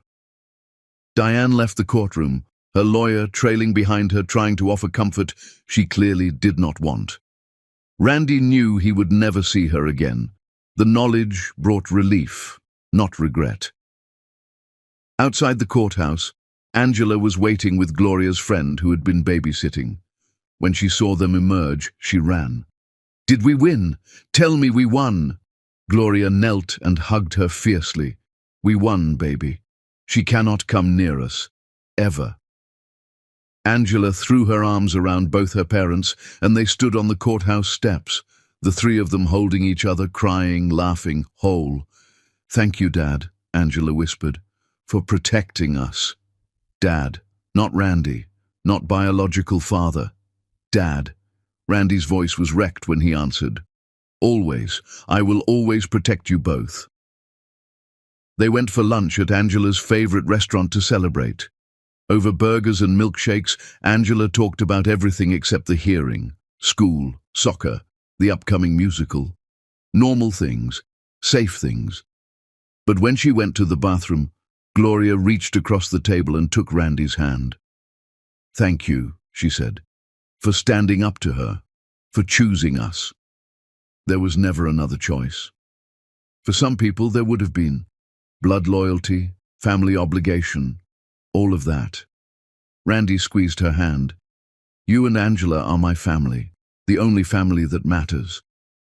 Gloria's eyes filled with fresh tears. "I am starting to believe that.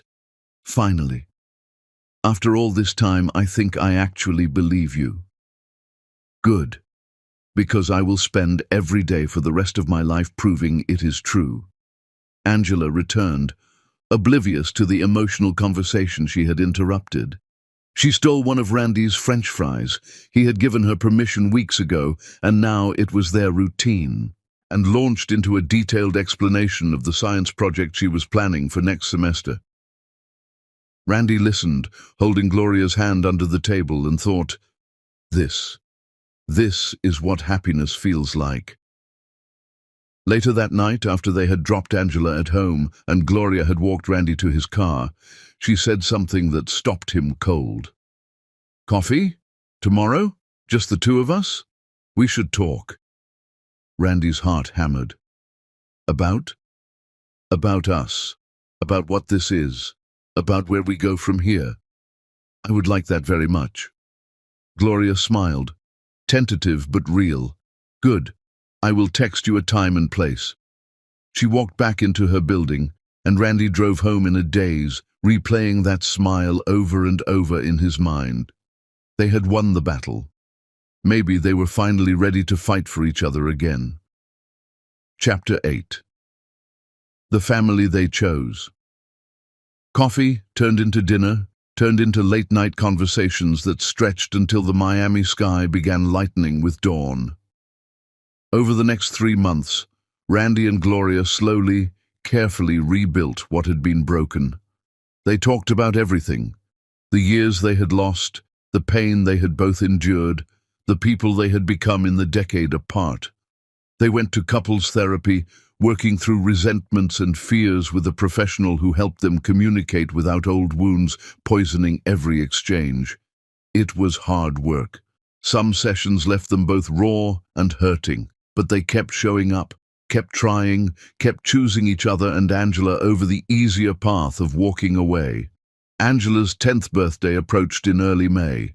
She had specific requests: a party at the park where Randy had first met her, her school friends, her soccer teammates, her mum's doctor friends, and her dad. The word still made Randy's chest tighten with emotion every time she said it. Randy arrived 2 hours early to help Gloria set up, stringing lights between palm trees, arranging tables, inflating balloons in red and white, Angela's favorite colors. They worked side by side, falling into an easy rhythm that felt both new and familiar. "She has been planning this for weeks," Gloria said, securing a balloon arch. "Drew up schedules and diagrams. Very type A." "Cannot imagine where she gets that from," Randy teased. Gloria threw a rolled-up streamer at him. "Says the man who color-codes his calendar and arrives 45 minutes early to everything. 45 minutes early is on time. That is literally insane." They were laughing when Angela appeared with 3 of her friends, all of them in matching soccer jerseys. "Are you guys flirting? Because it is kind of gross but also kind of cute." Gloria's cheeks flushed. "We are not flirting." "You totally are. Sarah's parents flirt exactly like that." Randy grinned. "Your mom is beautiful when she blushes." Gloria's flush deepened. Angela and her friends dissolved into giggles. The party was perfect. 20 kids running around the park, playing soccer and tag and whatever other games they invented on the spot. Gloria's colleagues from the hospital brought food. Angela opened presents with appropriate enthusiasm for each one. Then Randy presented his gift. It was a photo album, handmade, the cover embossed with Angela's life, past, present, future, in gold lettering. Angela opened it slowly. The first section held pictures Randy had gathered. Gloria from college, looking young and happy and full of dreams. Pictures of Randy as a kid, so Angela could see the resemblance. A few photos of them together from before everything fell apart, Gloria laughing in Randy's arms, both of them oblivious to what was coming. Then came pictures of Angela as a baby that Gloria had given him permission to copy, toddler Angela with gap teeth and wild curls, school photos marking each year, soccer trophies, science fair ribbons, then blank pages labeled by year. Age 10, age 11, age 12. The last page simply said, "The future to be written together." Angela looked up at Randy with tears streaming down her face. "You made this? I wanted you to see where you came from, and to know that we have all the time in the world to fill in the rest together." Angela launched herself at him, nearly knocking him over with the force of her hug. "Thank you, Dad. This is the best present ever." Gloria was crying too, not even trying to hide it. "Okay, who wants cake before I completely fall apart?" After the party wound down and Angela's friends had been collected by their parents, the 3 of them sat on the grass watching the sunset paint the sky in impossible colors. "Best birthday ever," Angela declared, leaning against Gloria's shoulder. "Yeah?" Gloria kissed the top of her head. "Yeah, because you are both here, together, like a real family." Randy and Gloria exchanged a look over Angela's head. "We are a real family," Gloria said gently. "We have always been a family. We just found our way back to each other." "I know, but it is different now. Better." Angela sat up, looking between them with serious eyes. "You are going to get married, right? Because if you do not, that would be really dumb." Gloria choked on air. Randy laughed despite the sudden spike in his heart rate. "Angela," Gloria managed. "What? Everyone can see you love each other. It is super obvious." "Out of the mouths of babes," Randy murmured. Gloria shot him a look that was half exasperation, half something that might have been hope. Angela yawned dramatically. "I am going to go play on the swings and give you privacy to have a gross adult conversation." She ran off before either of them could respond. Randy and Gloria sat in silence for a moment. Then Gloria said, "She is not wrong." Randy's heart stopped. About? About it being obvious. Gloria looked at him. "I do love you. Still. Again. I am not sure it ever really stopped." Randy could barely breathe. "Gloria, let me finish. I spent 10 years angry at you, hurt by you, building walls so high I thought nothing could get through, and then you showed up at that hospital, and all those feelings came rushing back. The anger, yes, but also the love, the connection, the sense that you were the other half of something I had been missing. I feel the same way. I know, I can see it. Angela can see it. Hell, probably half of Miami can see it at this point. Gloria smiled. But I am scared. What if we try this and it does not work? What if we hurt Angela? Randy took her hands. Then we will figure it out together. But Gloria, we owe it to ourselves to try. We have spent 10 years apart. I do not want to waste another day. What are you saying? Randy had not planned this, had not prepared. But sitting in the park where he first met his daughter, watching the sun set on Angela's 10th birthday, it felt right. I am saying I want to do this right, court you properly, date you like we should have before, build this deliberately and carefully, and eventually, if you will have me, I want to marry you. Gloria's breath caught. Eventually. I am not proposing. Not yet. You said 6 months minimum and I'm respecting that. But I want you to know my intentions. I love you. I want to build a life with you, with Angela, with whatever family we create together. Gloria was crying again, smiling through the tears. You really have changed, have not you? Loving you and Angela changed me, made me better, made me the man I should have been 10 years ago. You are the man you need to be right now. That is what matters. Randy wiped her tears gently. Can I kiss you? I thought you would never ask. The kiss was 10 years of longing, of grief, of healing, all compressed into one perfect moment. Randy cupped Gloria's face like she was something precious, which she was, and kissed her like his life depended on it, which it did. When they pulled apart, both breathing hard, Angela was watching from the swings with the biggest grin Randy had ever seen. Finally, she shouted, it is about time. Gloria laughed, hiding her face in Randy's shoulder. Our daughter has no filter. Wonder where she gets that from. Definitely not from me. Definitely from you. They kissed again, and this time Angela ran over and tackled them both into a group hug that ended with all three of them lying in the grass, laughing at the darkening sky. Are we official now? Angela asked. Like boyfriend-girlfriend official? Are those even the right words for old people? I am 35, not ancient, Randy protested. That is pretty old. Gloria snorted. Thank you, daughter. Very reassuring. So are you. Together officially? Gloria looked at Randy. What do you think? Randy looked at the two most important people in his world.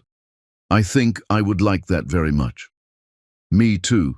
Gross, Angela said cheerfully, but also good, very good. They lay in the grass until the stars came out, talking about nothing and everything, three people who had been broken and scattered and had somehow found their way back together. It was not the ending Randy had imagined 10 years ago. It was better. Chapter 9. The beginning of forever. 6 months later, Randy stood on Gloria's apartment balcony and tried to calm his racing heart. The ring box in his pocket felt like it weighed 1,000 pounds. Inside, Gloria was cleaning up after dinner while Angela finished homework. They had fallen into this routine over the past months, Randy coming over 3 or 4 nights a week, cooking together, helping Angela with school, watching movies on the couch after she went to bed. They had taken it slow, exactly as Gloria had requested. Therapy every week. Honest conversations about fears and expectations. No rushing, no pressure, just steady building. But 6 months had passed, and Randy could not wait anymore. Gloria stepped onto the balcony with 2 glasses of wine. You have been weird all night. What is going on? Cannot a man just appreciate the view? The view you see from this balcony is a parking lot in the back of a strip mall. Randy laughed despite his nerves. Fair point. Gloria set down the wine and studied his face. Seriously, Randy, you are making me nervous. Good nervous or bad nervous? Unclear. Talk to me. Randy took a deep breath. I bought this ring 10 years ago. Gloria's hands flew to her mouth. Randy pulled out the box, opening it to reveal a simple platinum band with a single diamond. I was going to propose on your 23rd birthday, had the whole thing planned. Quiet dinner at that Italian place you loved, the one that played jazz on weekends. Nothing flashy, just us and a promise of forever. Randy, but then everything fell apart, and I thought I had lost you. I almost threw this ring away 100 times, but I could never do it, because some part of me always hoped I would find my way back to you. Gloria was crying now, silent tears streaming down her face. Randy got down on one knee. Gloria Marie Tilson, you are the love of my life, the mother of my child, the strongest, most incredible person I have ever known. I failed you once. I let you down when you needed me most, but you gave me a second chance I did not deserve. You let me know Angela. You let me back into your life. You taught me what it means to fight for something that matters. Randy, I am not done. His voice shook. I know I do not deserve you. I know I have to earn your trust every single day, but I am asking you to take a chance on me anyway. Marry me. Let me spend the rest of my life proving you made the right choice. Let me wake up next to you every morning and fall asleep beside you every night. Let me be Angela's dad officially, legally, permanently. Choose me. Choose us. Choose this future we are building together. Gloria was sobbing now. You are such an idiot. Randy's heart sank. Is that a no? It is a yes, you beautiful idiot. Yes, yes to all of it. Yes forever. Randy stood and slipped the ring on her finger with shaking hands. It fit perfectly. He had remembered her size from a decade ago, had hoped it had not changed. It is perfect, Gloria whispered, staring at the ring. You are perfect. I am really not. You are to me. They kissed, and Randy tasted salt from their combined tears. Behind them, the glass door slid open. Oh my God, are you serious? Angela's shriek could probably be heard in 3 neighboring counties. You are getting married?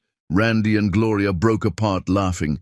Angela stood in the doorway, vibrating with excitement. Only if you approve, Randy said. Angela ran at them full speed, nearly tackling both of them off the balcony. Are you kidding? I have been waiting for this since forever. It has only been 6 months, Gloria pointed out, laughing and crying simultaneously. That is forever in kid time. They stood on the balcony, the 3 of them wrapped around each other, and Randy thought his heart might actually burst from happiness. Can I be in the wedding? Angela asked, pulling back. You are the most important person in the wedding, Gloria said. Can I give a speech? Absolutely, Randy said.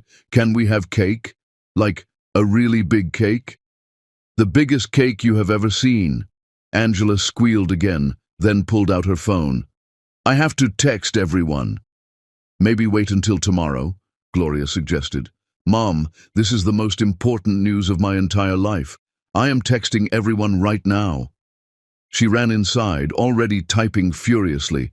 Randy pulled Gloria close, resting his forehead against hers. We are really doing this. We really are. Are you scared? Terrified, but in a good way. Me too. They stood like that for a while, holding each other in the warm Miami night, listening to Angela's excited voice from inside as she called her friends.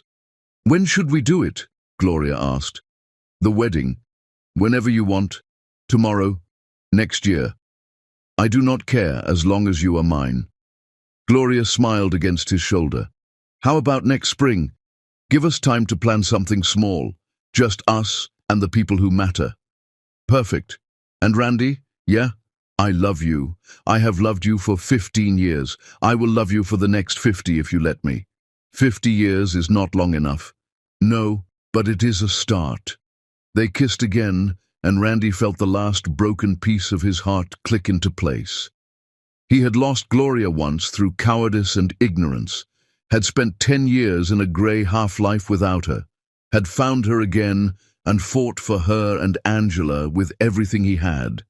And now they were building something new, not a recreation of what they had lost, but something better, tempered by pain, strengthened by choice, made real by the daily decision to show up for each other, Tomorrow, they would tell everyone, make plans, start building their official future together. But tonight, they had this, quiet and perfect and theirs. Inside, Angela's laughter rang out as she shared their news with the world, and Randy thought, this is what home feels like. Chapter 10. The Family They Became. 1 year later, Randy stood in his backyard under an arch woven with white roses and tried not to cry. The ceremony was small, exactly as Gloria had wanted. 50 people scattered across the lawn. Angela's school friends and their families, Gloria's colleagues from the hospital, Randy's business partner, and a few trusted employees. No distant relatives, no society connections. Just the people who had been there during the rebuilding, who had supported them, who genuinely cared. Angela walked down the aisle first, resplendent in a lavender dress she had picked herself, carrying a bouquet of wildflowers. She walked with purpose, head held high, and when she reached the front, she turned to watch her mother. Then Gloria appeared. She wore a simple white dress, her curls loose around her shoulders the way Randy loved them, carrying wildflowers that matched Angela's bouquet. No veil, no elaborate train. Just Gloria, walking toward him with tears in her eyes and a smile that could power cities. She was 44 years old, a brilliant emergency medicine physician, the mother of his child, and the most beautiful woman Randy had ever seen. Their eyes met, and she smiled wider. Randy stopped trying not to cry. Gloria walked toward him, no one giving her away because she had always belonged to herself, and took his hands when she reached the front. The officiant was brief. They had written their own vows. Gloria went first, her voice steady, despite the tears streaming down her face. Randy, you broke my heart once. I spent 10 years convinced I could never trust you again, that the wound was too deep to heal. But you showed me that people can change. That love is not about being perfect. It is about showing up, especially when it is hard. You fought for us when I gave you every reason to quit. You chose Angela and me over everything else in your life. You proved that second chances are real. I choose you. Today, tomorrow, every day for the rest of our lives. Randy's hand shook when it was his turn. Gloria, I lost you because I was too weak to fight for the truth. I spent 10 years in darkness, missing you, regretting every choice that led to losing you. You gave me a second chance I did not deserve. You let me know our daughter. You taught me what real strength looks like. You made me better than I ever could have been alone. I promise to choose you every day, to fight for us, to be worthy of your trust, to be the father Angela deserves and the partner you need. I love you. I have loved you for 16 years. I will love you until my last breath and beyond. The officiant pronounced them married. Randy kissed his wife, and heard Angela cheer louder than anyone else, her voice carrying across the yard and into the Miami afternoon. The reception flowed seamlessly. Good food, better company, laughter that felt earned after everything they had been through. Randy's business partner gave a toast about second chances and stubborn fools who refused to give up on love. Gloria's best friend from the hospital talked about watching Gloria transform from guarded and wounded to open and happy again. Then Angela stood to speak. She wore the lavender dress and her soccer cleats, had refused to change into the fancy shoes Gloria bought, and held a microphone with the confidence of someone who had been waiting for this moment. I used to wish on birthday candles for my dad to show up, she began, her voice clear and strong. Every year, I would blow them out and hope that maybe this time magic was real and he would walk through the door. He never came. And for a long time I was angry about that, sad about it. I felt like something was missing. Randy's chest tightened, but then he did show up, just 10 years late. Laughter rippled through the crowd, and at first, I did not want to give him a chance. I thought, why should I? Where were you for all those years? But Mom taught me that people deserve second chances if they are willing to work for them. And Dad worked. He showed up every single Saturday. He came to my soccer games. He helped with my homework. He moved across the country just to be near us. He fought his own mother in court to protect us. Angela's voice wavered but did not break. So yeah, he was late. But he is here now, and that matters. Mom and Dad, you guys are kind of weird and gross sometimes with all the kissing, but you also make each other happy. You make me happy. We are a family now, a real one. And I know it took a long time to get here, but I think we needed that time. To grow, to heal, to become who we needed to be. She raised her glass of sparkling cider. To Mom and Dad, to second chances, to families that find their way back together, and to never giving up on the people you love. The crowd erupted in applause. Randy was crying openly. Gloria was sobbing. Angela walked over and wrapped her arms around both of them. "I love you guys," she whispered. "Both of you. So much." "We love you too, baby," Gloria managed. Randy could not speak, so he just held them tighter. The party continued into the evening. As the sun began to set, painting the sky in impossible shades of orange and pink, Randy found Gloria standing alone near the garden, watching their guests. He wrapped his arms around her from behind. "Hey, wife." She leaned into him, laughing softly. "Hey, husband, that is going to take some getting used to. We have the rest of our lives." Gloria turned in his arms. "No regrets, only one, that we lost 10 years. But Gloria, I think Angela was right. We needed that time to become who we are now. I was not ready to be her father at 25, and you needed time to become the incredible woman you are, strong enough to take a risk on me again. When did you become so wise?" "I learned from the best." Randy kissed her forehead. "Thank you for this, for believing in us again. Thank you for not giving up, for fighting even when I made it so hard. You were worth the fight. You will always be worth the fight." They swayed to music, drifting from the reception, the party continuing without them for a moment. Angela was dancing with her friends, laughing at something completely herself. "She is going to be okay," Gloria said, watching their daughter. "Better than okay. She is going to be extraordinary. She already is. Because of you. Because of us. We made her together, and now we get to raise her together. Finally." Randy pulled Gloria closer. "I spent 10 years trying to fill the hole you left. Built a company, made millions, dated women who were fine but never right. Nothing worked. Because the hole was not about success or money or finding someone new. It was about you. It was always about you." Gloria's eyes filled with fresh tears. "I spent 10 years convincing myself I was better off alone, that I did not need anyone, that Angela and I were enough, and we were good together. We really were. But Randy, having you here, having you be part of this, it is better. We are better together. We really are." They kissed as the sun set behind them, painting everything in gold. When they pulled apart, Angela was watching with her friends, all of them making exaggerated gagging noises. Gloria laughed. "We are embarrassing our daughter."